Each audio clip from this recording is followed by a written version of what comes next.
You are not stressed because of your job. You are not anxious because of your past. You are not unhappy because of your future. According to the power of now, your suffering comes from something far more subtle and far more constant, your inability to stop thinking. At any given moment, your mind is replaying something that already happened or rehearsing something that might never happen. And while your body is sitting here watching this video, your attention is almost never here. Eckhart Tolle makes a radical claim. Most human suffering is self-created, not by events, but by unconscious identification with thought. This book doesn't promise productivity hacks, wealth, or motivation. Its promise is far more dangerous to the ego: freedom from psychological suffering, and not someday, now. In The Power of Now, Eckhart Tolle isn't just talking about mindfulness or spirituality.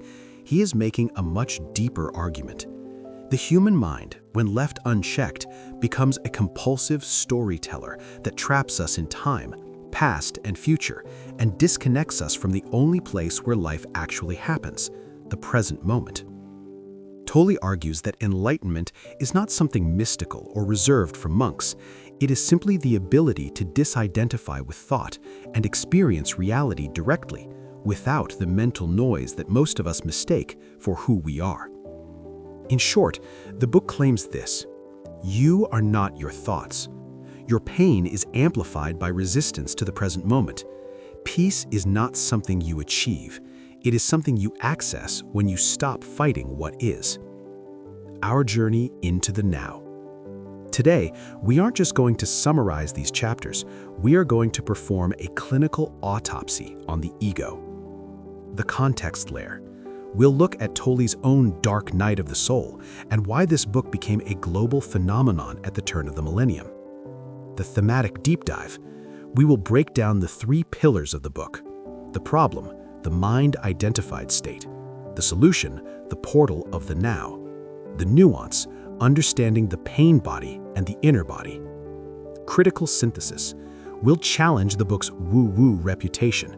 Does this actually work in a high-stress 21st century digital world, or is it just spiritual escapism? The action plan. I'll give you a specific strategy to watch the thinker, starting the moment the summary ends. The author's journey.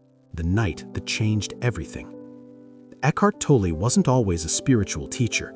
In his late 20s, he was a suicidal academic living in London, paralyzed by depression and fear.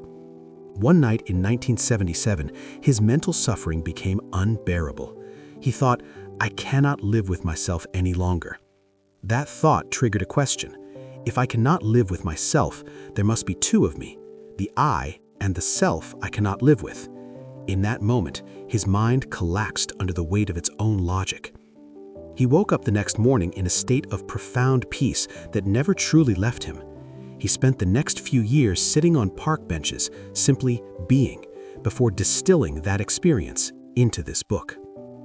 Published in 1997, the book arrived at a pivotal moment. The West was at a peak of material success, but was grappling with a growing crisis of meaning. As we entered the digital age, our attention became the most sought-after commodity. Tolle's message offered an antidote to the hustle culture and digital distraction that was just beginning to accelerate. Key definitions. To navigate the rest of this summary, you need to understand these 3 terms as Tolle defines them. Being, the eternal, ever-present one life that exists beyond the millions of forms of life, including your body and thoughts. You don't achieve being, you realize it. The ego, not just vanity, but the false self created by your mind. It thrives on the past for identity and the future for fulfillment. Presence, a state of consciousness where you are fully focused on the now, free from the compulsive stream of thought. Main theme of The Power of Now. At its core, The Power of Now is about waking up from unconscious living. The book argues that most humans are not truly living their lives. They are mentally commenting on life instead. Trapped in thought, people mistake their inner voice for their identity, unknowingly creating continuous psychological suffering. The central theme is simple but radical. Life only happens in the present moment, yet the human mind is almost never there. By constantly reliving the past or anticipating the future, we miss the only point where peace, clarity, love, and creativity can exist: now. Tolle reframes enlightenment not as something mystical or reserved for monks. It is simply the ability to disidentify with thought and experience reality directly, without the mental noise that most of us mistake for who we are. In short, the book claims this: you are not your thoughts. Your pain is amplified by resistance to the present moment. Peace is not something you achieve. It is something you access when you stop fighting what is. What the book is trying to teach. The book teaches readers to observe the mind without being controlled by it. Tolle emphasizes that thoughts are tools, not masters. When used compulsively, they create anxiety, fear, and dissatisfaction.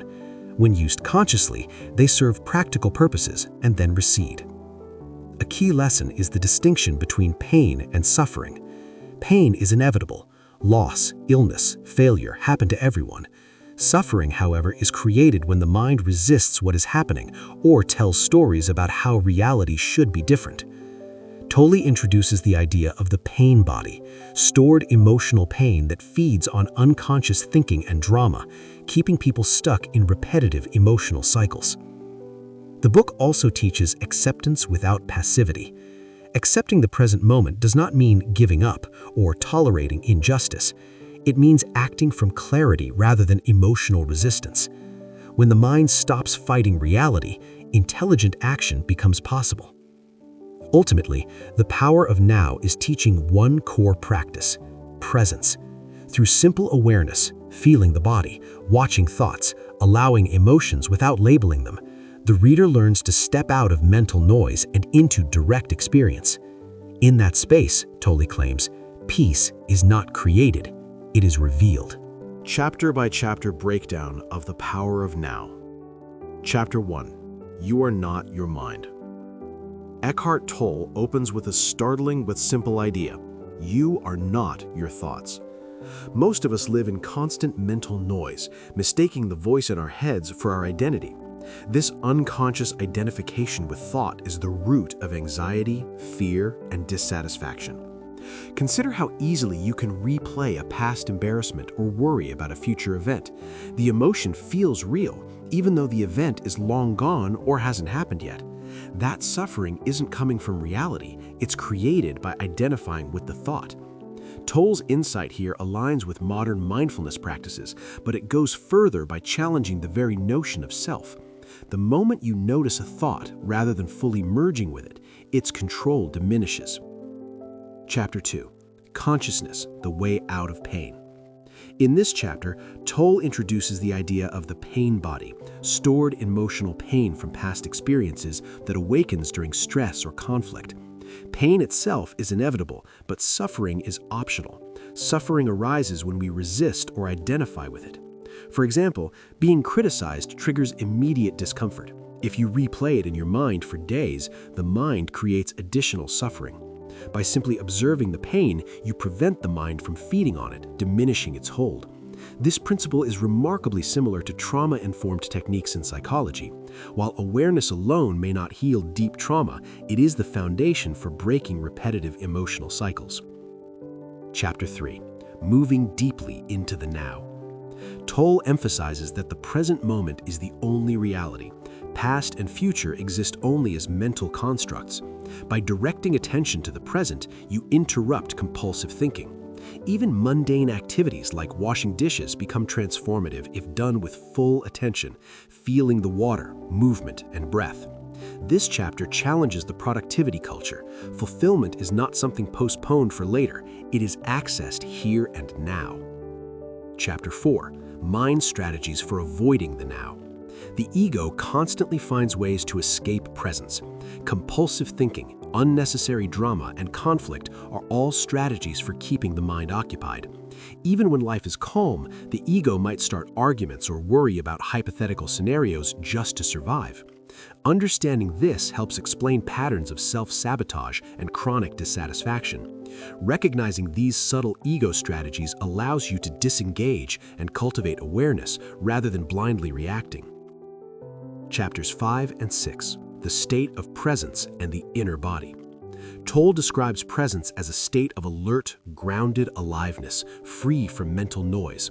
One practical method to enter this state is body awareness, feeling the inner body, noticing sensations, or focusing on the breath. This technique draws attention away from the mind, anchoring awareness in the present. For instance, scanning your body before sleep quiets racing thoughts more effectively than mental effort alone. Tolle's emphasis on the body bridges the gap between abstract spirituality and practical application, making presence accessible to skeptics and practitioners alike. Chapter 7, Portals into the Unmanifested. Here, Tolle explores silence, stillness, and inner space as gateways to deeper awareness. Awareness is not something to manufacture, it is discovered when mental noise subsides. Pausing between breaths or noticing silence between sounds can reveal a calm that thought typically obscures. While abstract, these practices deepen the experiential dimension of presence and invite curiosity rather than belief. Chapter 8, Enlightened Relationships. Relationships often fail because we unconsciously expect others to fill inner emptiness. Conflict is rarely about the other person, it reflects our own egoic patterns. When one person in a relationship becomes present, tension often dissolves naturally. While Tolle's approach may seem idealistic, it highlights the transformative potential of presence in social interactions, reminding us that awareness is more effective than control or blame. Chapter 9, Beyond Happiness and Unhappiness. True peace is independent of circumstances.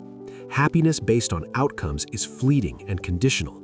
Presence offers an inner stability that does not fluctuate with external events.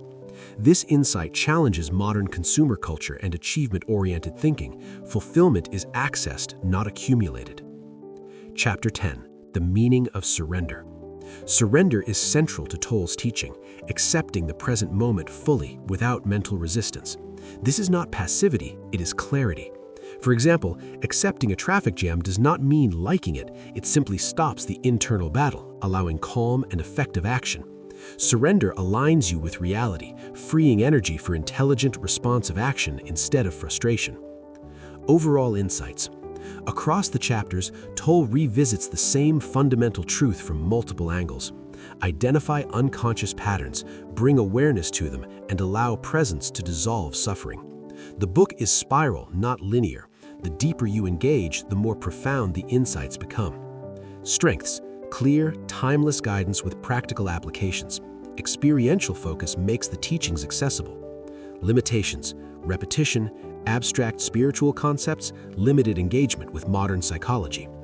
Best use: as a practice manual for daily awareness, not as an intellectual exercise.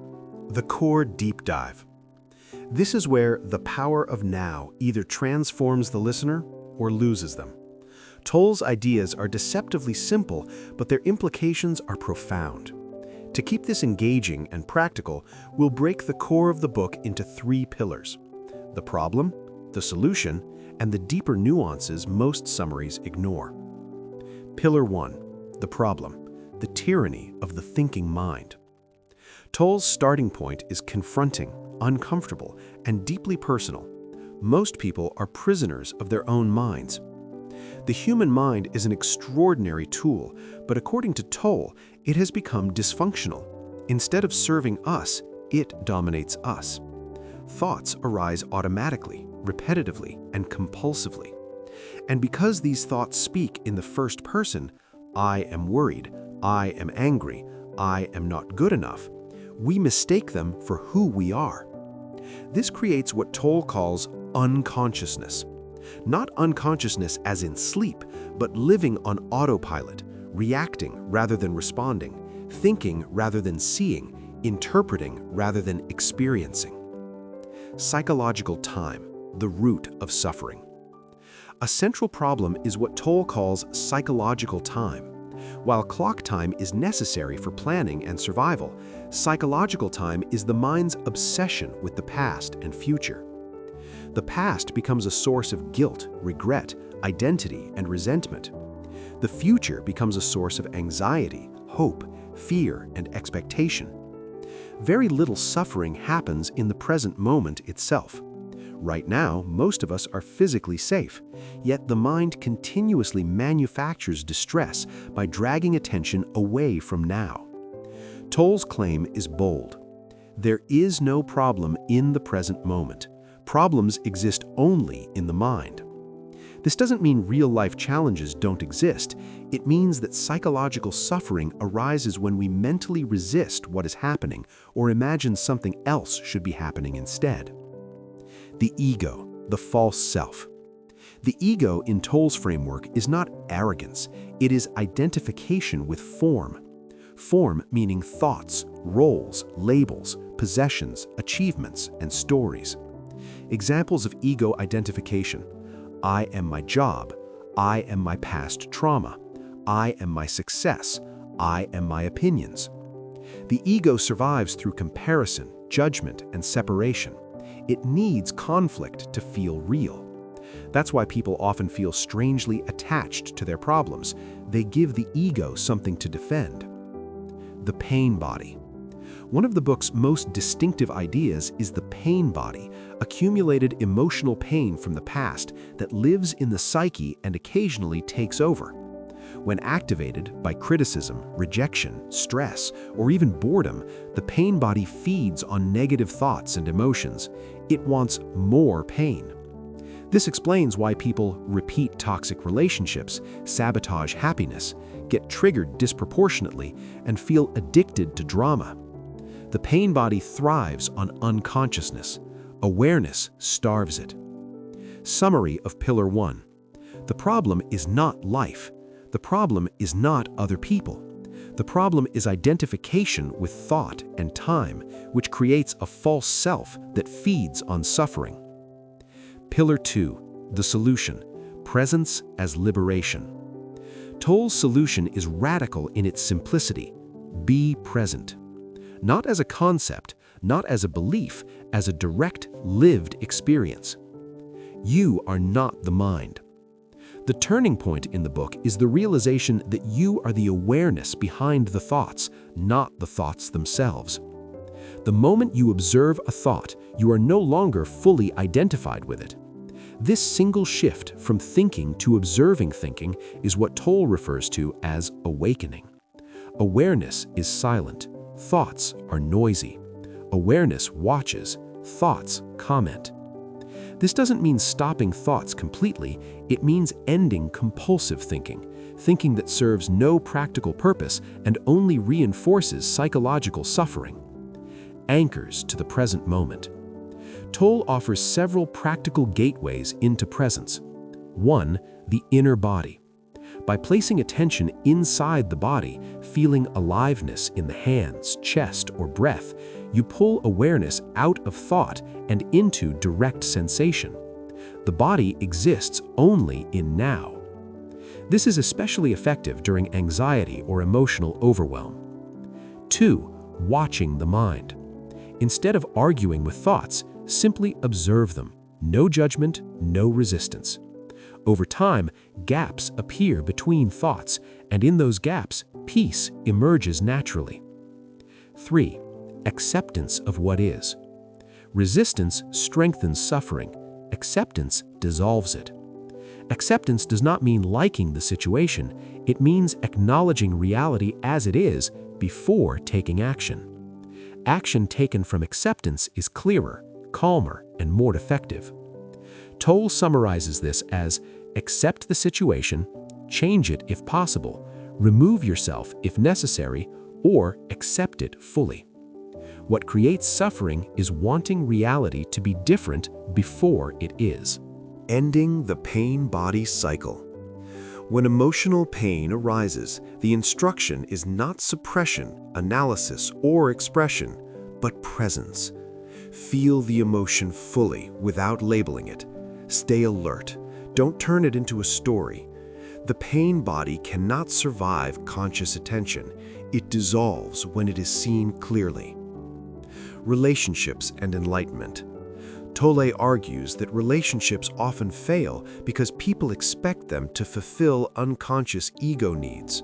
Romantic love becomes addictive because it temporarily silences inner emptiness. True love, according to Tolle, arises from presence meeting presence, not ego meeting ego. Summary of Pillar 2. Freedom comes not from changing your life story, but from stepping out of it. Presence dissolves suffering because suffering cannot exist without time and thought. Pillar 3. The nuance, what most summaries miss.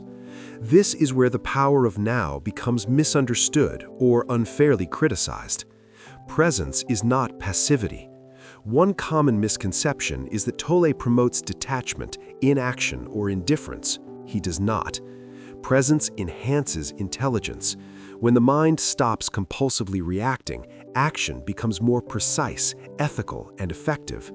Tolle distinguishes between reaction, ego-driven, and response, presence-driven. Presence does not mean you stop planning. It means planning without psychological attachment. Ego death is not identity loss. Many fear disidentifying from thought means losing ambition, creativity, or personality. Tolle argues the opposite. Creativity, insight, and joy emerge more strongly when they are not filtered through ego. The mind becomes a servant again, not a master. Suffering as a teacher. Tolle does not glorify suffering, but he acknowledges its role. Suffering forces consciousness to evolve when unconsciousness becomes unbearable. In this sense, pain can be a portal if it is met with awareness instead of resistance. Spirituality without belief. Although the book uses spiritual language, its core teaching does not require belief, religion, or faith. It requires direct observation of experience. You don't need to believe you are awareness, you need to notice it. Why this is harder than it sounds. The ego resists presence because presence threatens its existence. That's why people often intellectualize the book instead of practicing it. Reading The Power of Now without applying it can actually strengthen the ego, turning presence into another identity. Summary of Pillar 3. This is not a philosophy to adopt, but a perception to shift. Understanding the book intellectually is easy, living it is confronting. Critical analysis and synthesis. This is the moment where the power of now must stand on its strongest ideas, not as a spiritual comfort book, but as a framework for understanding human suffering in the modern world. To do that, we'll examine its most powerful contribution, its blind spots, how it compares with other major thinkers, and whether it still holds up today. The book's strongest claim. The strongest and most difficult to refute argument in The Power of Now is this. Most human suffering is not caused by circumstances, but by psychological resistance to the present moment. This claim survives scrutiny because it operates at the level of direct experience, not belief. You don't have to accept Tolle's philosophy to test it. The moment you notice your mind replaying the past or rehearsing the future, you can see how emotional suffering is being generated in real time. Tolle's insight reframes mental health in a way few books do. Suffering is not an external attack, but an internal process. This is not victim blaming, it's agency restoring. If suffering is created through identification with thought, then freedom is possible without waiting for life to change. Where the book becomes especially strong is in its distinction between pain and suffering. Pain is unavoidable.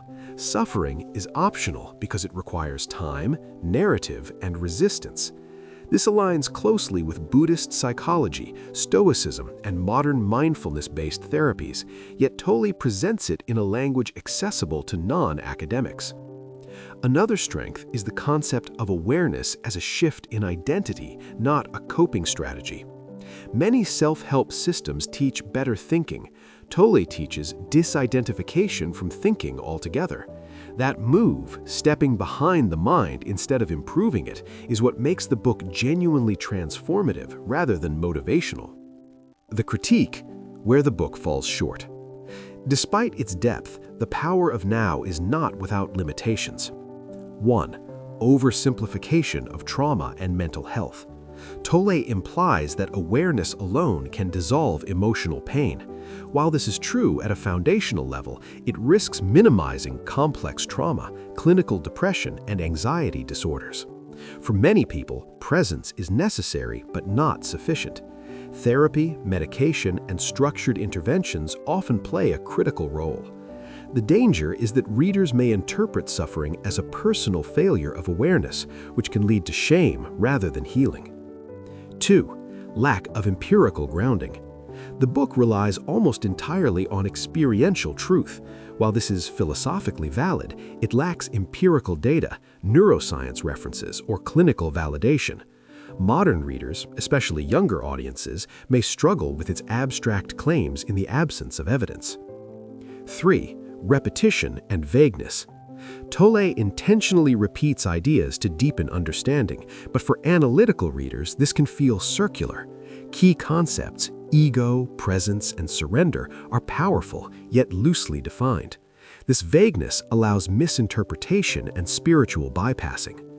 4. Subtle spiritual bias. Though Tolle presents the book as non-religious, it clearly draws from Eastern spirituality and mystical traditions. Readers expecting a psychological manual may feel misled. The book assumes a worldview where awareness is primary, a claim that is experiential, not provable. Cross-referencing, where it fits and conflicts with other books. The Power of Now versus Atomic Habits by James Clear. Atomic Habits focuses on systems and behavior change. Tolle would argue that compulsive self-improvement often reinforces ego and future fixation. The synthesis, habits work best when practiced with presence, not obsession. The Power of Now versus The One Thing by Gary Keller. The One Thing emphasizes goal-driven focus. Tolle would say goals are useful, but dangerous when identity becomes attached to outcomes. Presence allows goal pursuit without psychological dependency. The Power of Now versus Man's Search for Meaning by Viktor Frankl. Frankl argues meaning sustains life through suffering. Tolle suggests suffering dissolves when presence arises. These ideas don't contradict, they operate at different layers. Frankl addresses existential meaning, Tolle addresses psychological identification. The Power of Now versus Stoicism by Marcus Aurelius and Epictetus. Both emphasize acceptance of what is. Stoicism works through rational discipline, Tolle works through awareness. One trains the mind, the other steps beyond it. Modern application. Why this book matters more than ever. In the age of constant notifications, algorithmic outrage, and productivity obsession, The Power of Now may be more relevant today than when it was written. Digital anxiety. Social media keeps people trapped in comparison, memory, and anticipation, fuel for ego and suffering. Presence interrupts this cycle. Burnout culture.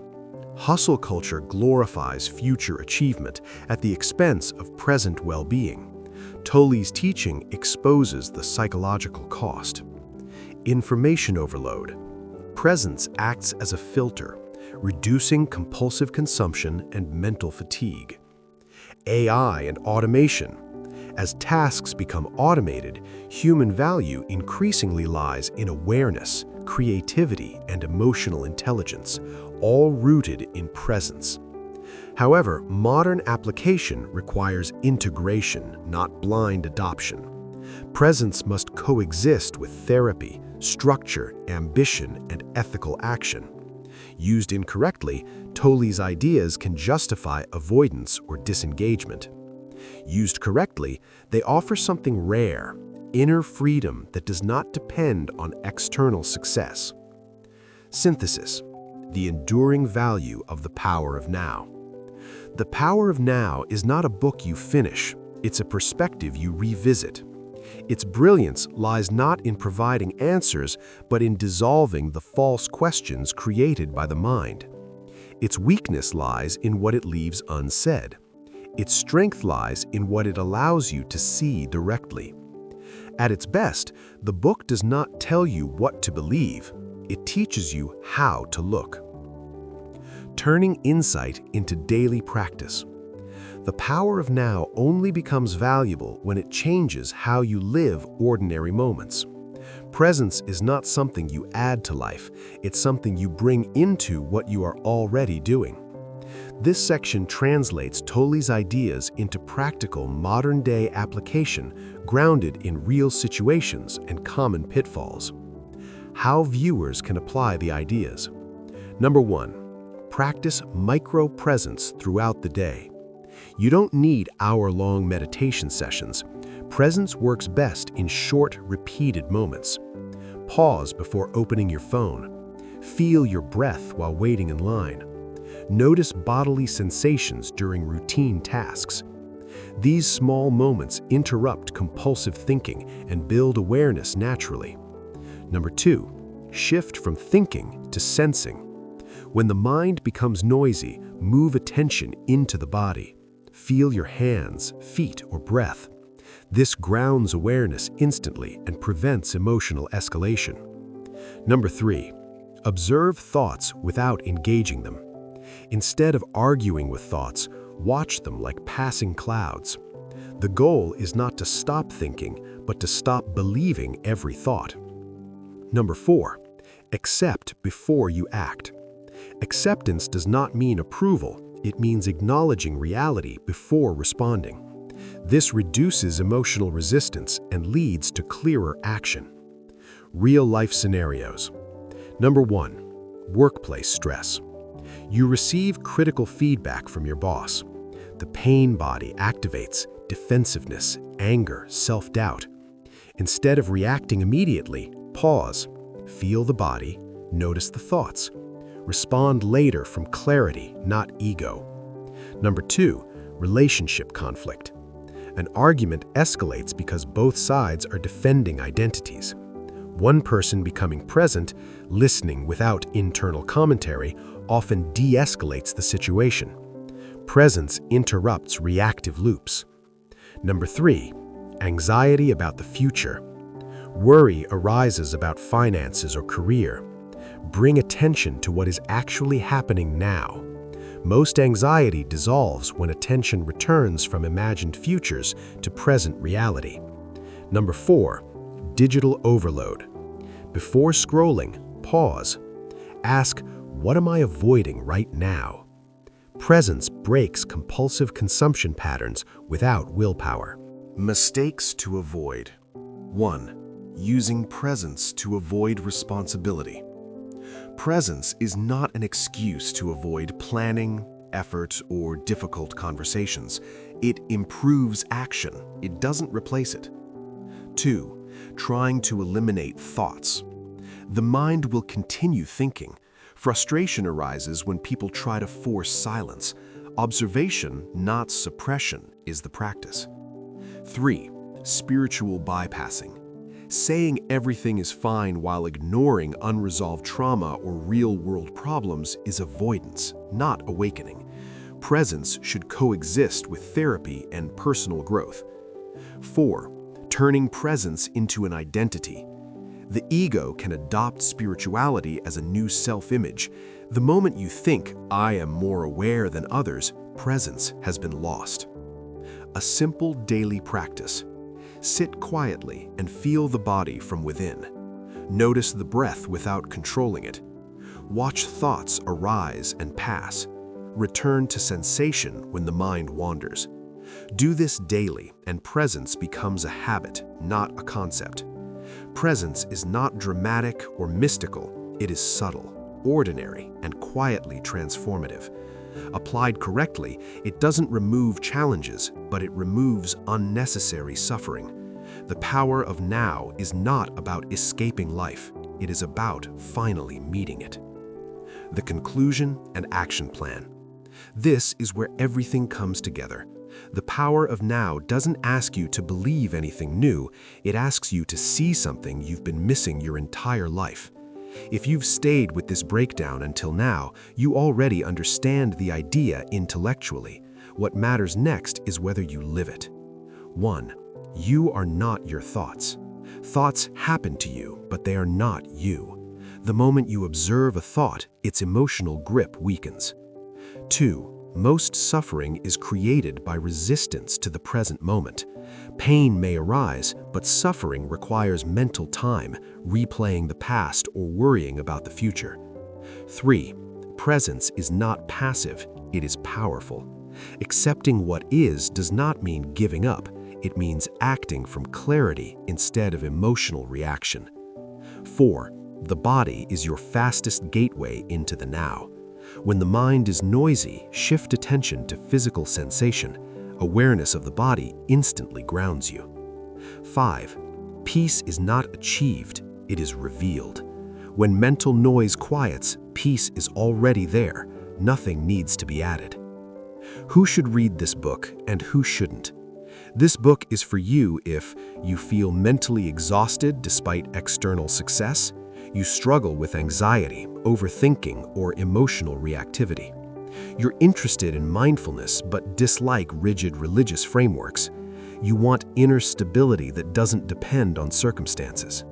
You may hate this book if you want step-by-step productivity systems, you prefer data-heavy scientific explanations, you're looking for motivation, hustle, or goal-setting tactics. You resist introspection or find spiritual language uncomfortable. This book doesn't help you win at life, it helps you stop fighting it. Now, a challenge for you. For the next 24 hours, practice this. Every time you notice emotional tension, pause and ask, what is happening right now without adding a story? Then, feel the body for 10 seconds, notice the breath, observe the thought, without engaging it. That's it. No fixing, no judging, just awareness. If you remember to do this even 3 times tomorrow, you will understand this book more deeply than most people who've read it cover to cover. Final thought. The greatest illusion we live under is that life happens later. It doesn't. It happens now, or not at all. If this breakdown helped you see your mind differently, consider subscribing, liking, or sharing it with someone who lives inside their thoughts a little too much. And remember, the moment you become present, the struggle ends.